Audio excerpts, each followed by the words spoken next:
What's up, everybody? This is A7X Ben, and this is going to be a fleet brainstorming video. I had the idea of using Return to Savage Shores crew Huang Bai on a hoist. So there's a few reasons for this that I'll get into.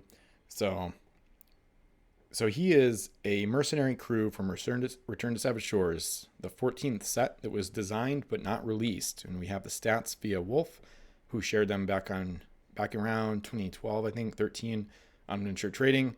And he's linked to the Zanfu, which is a really good ship, but I want to try him out on a hoist. So Ex-Patriot crew forced the ship to have the mercenary keyword.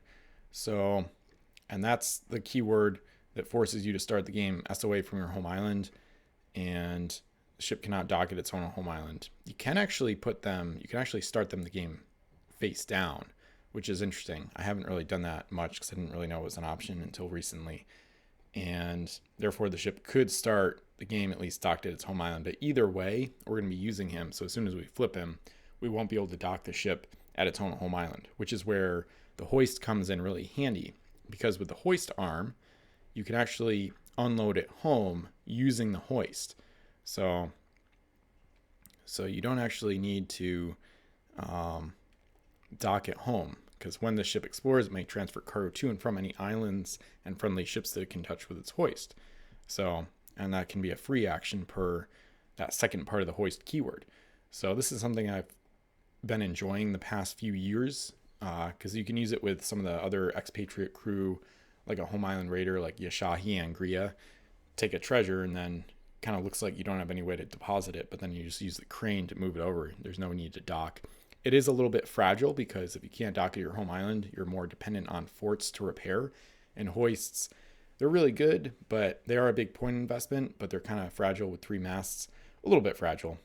So at least they usually attract a lot of attention. They can be a magnet for gunfire, I would say, especially the one we're going to be using. I think I'm going to use the Frontier for a few reasons. So Huang Bai, Expatriate, Hostile Spain. So that takes out Spanish hoists, so we won't be able to use the Buscador or the Rocinante. So we could use Strong Arm, but her cargo is a little low. She has broadsides attack, but I'm really just trying to make a super treasure runner here. Feet 2 is a good option as well, but it's going to be hard to fit the captain keyword aboard with what we're trying to do with Huang Bai, because he has the sack ability. And so the Fee 2, she has less cargo to start out, so there's less cargo for sack food to occupy. We're still going to need cargo spaces open for gold, and you need the captain keyword to get that nice plus L boost. So I don't think we're going to use Fee 2 either. The other option is Maui's Fishhook, the super rare English hoist from Savage Shores, but she has even less cargo. She has 5. So I think Frontier is probably the best ship for him to go on, at least for a hoist anyway. So he's got the sack ability, so you can eliminate one of the ship's crew to give her an extra action, and Island Treasure Trading, which is a really nice ability that allows you to trade away negative UTs before they would be revealed and applied. So pretty nice combo overall on a crew, and we're going to take advantage of that here. I'm just gonna call it Huang Bai and Hoist for now. I didn't think of a fleet name yet, so we're gonna shoot for 40 points. We might do, could be a different version in the future as well, but we're gonna start with that.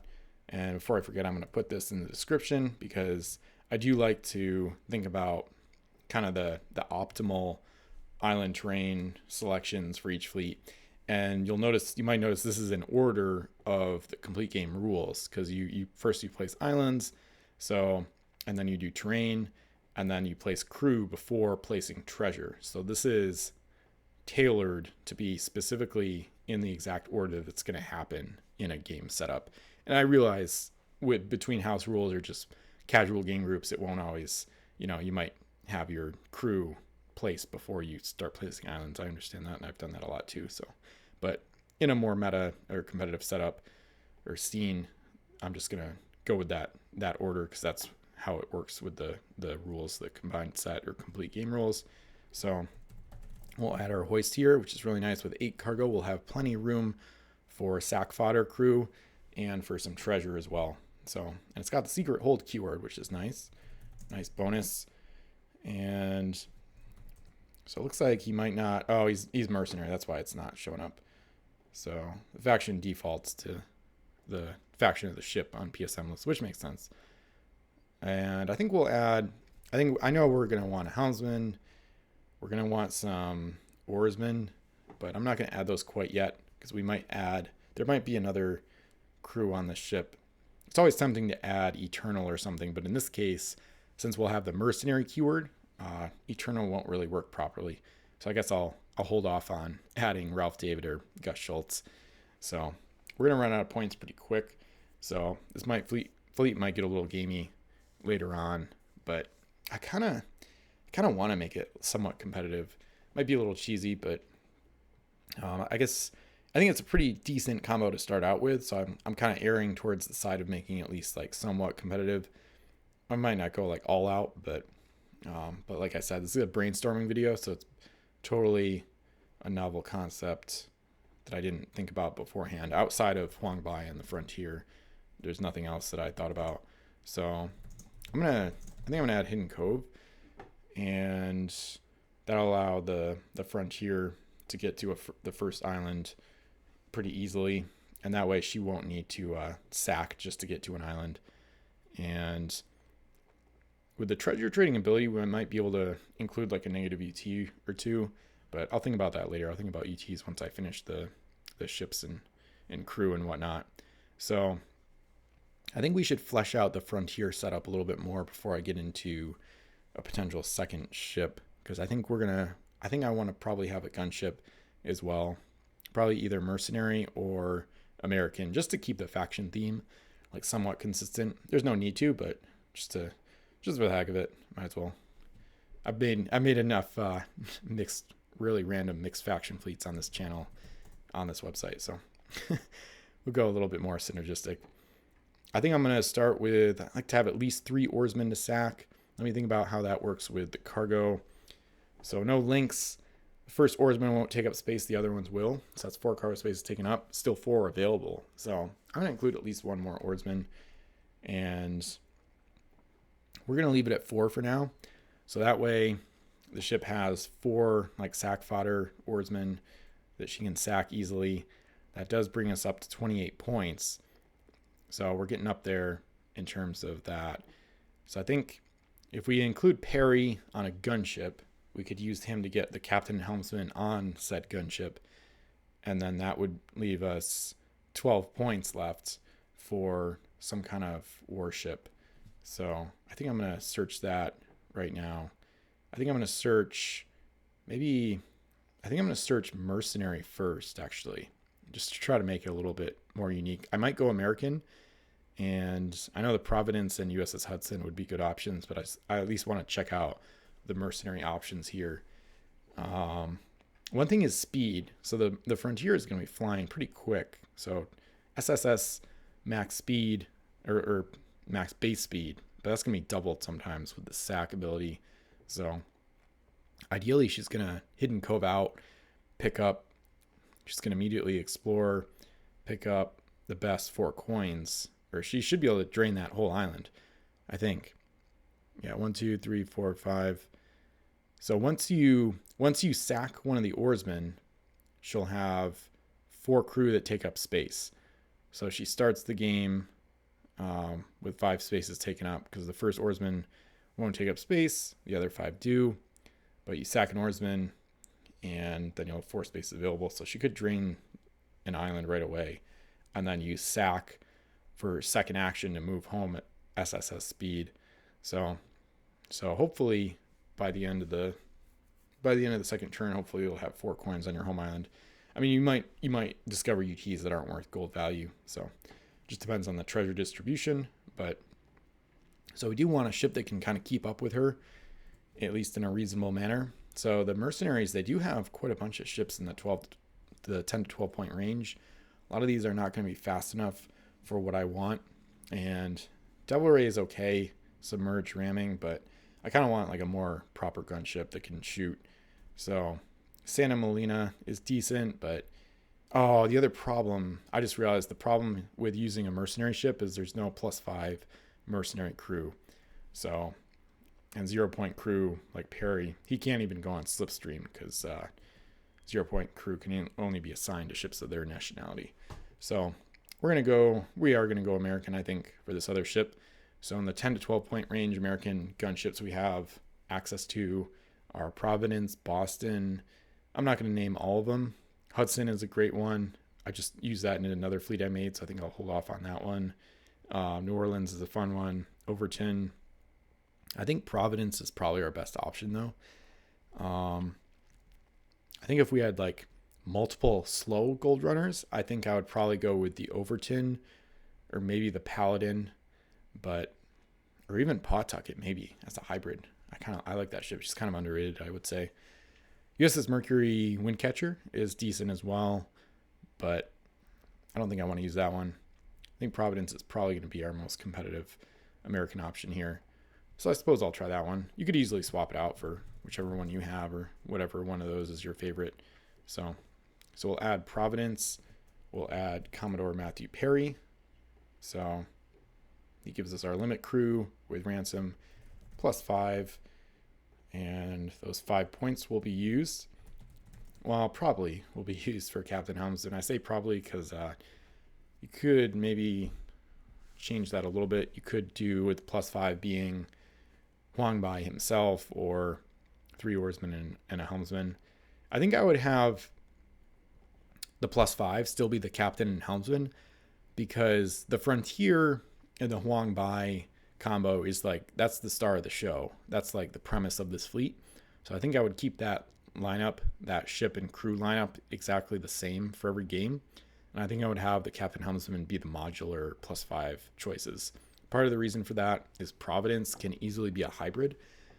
So there's a chance that she might get like Captain Explorer Oarsman, and then she might get hidden coved out to an island, redock, explore, and then Frontier might sack to a different island, and you could explore 2 islands on the first turn, with the Frontier moving 6S, and with the Hoist giving her a little bit more, not movement, but sometimes Hoist comes in really handy where you're not able to dock at an island, but then Hoist makes up the difference. That extra centimeter or so, however much it can extend from the bow, can help you explore an island that's a little farther out. So yeah, so I think I'm going to have Providence.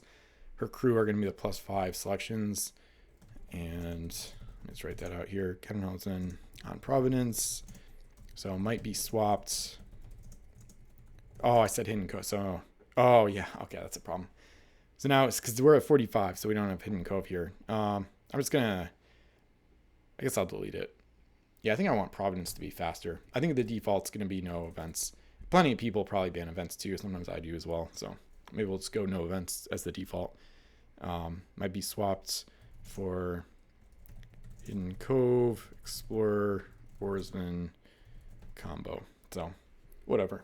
You could even add another oarsman to the Frontier. She's nowhere near her point cap space. She's only got, even with 6 crew, she's at, looks like 11 points of crew. So Frontier could easily handle another oarsman if you wanted to increase her sack fodder capabilities. 4 is a pretty good start though.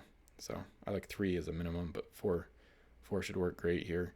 So I guess we won't have hidden cove by default, but you could easily swap the Providence's helmsman for hidden cove in a more competitive setup or whatever. You could swap out the Providence's captain for hidden cove and either an explorer or an oarsman as well for your +5 selections. But either way, I want Providence's generic crew to be the +5 choices. So we're going to add Thompson's Island as well, just in case we want to build a fort. So mostly just as a contingency, since there's only American ships in this fleet, that's the only 4 we'll have access to, unless we capture a ship of one of the other nationalities. But it's good to have Thompson's Island in your tin or your box or whatever if you're playing this fleet, just if you want to build it. And then island distances. So 3L to 6L, Frontier 6S is a little more than 4L. The Providence won't be quite as fast without double actions, but she might be moving at a pretty quick clip with the helmsman. So I think I'll say 4L. This kind of reminds me of my HMS Grand Temple fleets, where like HMS Grand Temple UPS, where the ship can move 6S per turn, and that's a little bit more than 4L. So therefore, you might want to have islands a little bit more than 3L in case your opponent is depending on them being close together, like if they have a high ping or whatever. And this way, if Frontier sacks and still has her helmsman, she should be able to get from one island to another in one turn. It'll take both actions, but either way it will, because 3L is more than 3S, of course. So terrain, I'd probably go some fog. This fleet's not equipped to go toe-to-toe with like a powerful enemy like HMS GTU PS or any 40-point fleet with the Zeus or even the Zanfu, maybe Huang Bai's original ship could provide some problems, or even just like a double sack gunship attack could be problematic. So I'd say fog. Both ships are mid-size, so probably going to avoid reefs and Sargasso seas because they're kind of more neutral towards the middle-sized ships, so might not include either of those. I think a whirlpools could be useful. I think it's a little risky. So Frontier, I like the idea of going into whirlpool and then sacking out the other side of it to maybe explore a far off island. But I'm gonna add a caveat. So whirlpools, if enemy fleet looks to not have monster gunship. So basically, because the Providence is not going to have extra action capability, you could, in a weird situation, you might swap Huang Bai the Providence, but it's not super likely. Yeah, both ships, yeah, you could kind of make Providence the main runner, but I probably wouldn't. But basically, since Providence doesn't have the extra actions, a monster enemy gunship that has like Micron or SAC support or extra action support of any kind really could follow Frontier through a whirlpool and then smash her on the other side. So whirlpool is a little risky, but if your enemy doesn't look like they have anything more than like 3 or 4 masts, or if they're just missing, the obvious Zeus or HMS Grand Temple monster gunship setup, then you might risk a few whirlpools out there just to get around faster and maybe let Frontier get to some far off islands early in the game. So +5, we determined those to be Providence's generic crew. Coins, I've not thought about at all. So like I said, with Huang Bai, with treasure trading, you could probably get away with a couple negative UTs in the setup. I don't want to do anything devastating because I don't want to lose all the crew to like plague or something like that. I might look up a few negative unique treasures. So let me just reload the database here. I'm thinking something kind of funny. I think Rotting Hull would be kind of a cool one. Part of the reason I say that, this is one, it decreases the cargo capacity, which for Frontier is not a big deal because especially once you sack oarsmen, I guess as soon as you sack 2 oarsmen, you'll always have enough cargo to drain an island even if you have Rotting Hull. So I think the downside of getting Rotting Hull is pretty low for this fleet. Providence has 2 spaces available to start the game, which is solid for a hybrid. So I like that idea because Frontier, once you sack 2 oarsmen, you'll have 5 spaces available. So then even if you got Rotting Hull, you'd still have the 4 necessary to drain an entire wild island all in one explorer. So I think Rotting Hull is a pretty good one to include just because we have such high cargo capacity on the Frontier to start. Even if she finds this in Plague and trades away Plague, Rotting Hull won't be a huge detriment. So it could be worse for an enemy. So can't be unloaded from the ship, but you may give the ship a repair action to eliminate Rotting Hull instead of repairing a mast. So not bad. Volcano, that's kind of rough. A random crew could end up being Huang Bai, so I might avoid that one. Maybe Albatross. Maybe I'll stick with South China Seas. Albatross. This is pretty random. You could make a long decision here, but I think I'm just gonna get through it pretty quickly. I don't want to include too many negative UTs just because I don't want Frontier to get trashed too badly if she can't trade away enough of them. And also Providence is going to be exploring, hopefully. I would like to use her as a hybrid, not just a gunship here. So in that case, I don't want to include too many horrible treasures. with both ships trying to get gold. So Albatross is kind of annoying, but the nice thing here, every die roll you make for her, but Frontier hopefully won't be making really many die rolls at all. So I think I'm going to include Albatross as well. This could mess with an enemy if they have like an extra action or same action twice ship, and you manage to get it on one of those. It decreases their chances of getting that, I guess, by like 50% theoretically, because then 5s become 4s. So I think Albatross is kind of a funny one to include. I usually don't like that UT too much, and it keeps this in South China Seas for the UTs, which is kind of fun, I suppose. So I think I might just stick with those two. You could go with some positives as well. I guess that could be a good idea too. Yeah, maybe I'll include Jade. Yeah, I'll probably include a couple positives. Jade takes up the cargo space, but we have so much cargo that I'm fine with that.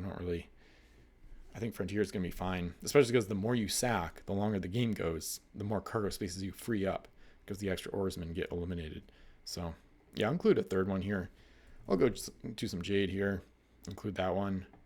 3 South China Seas, UTs.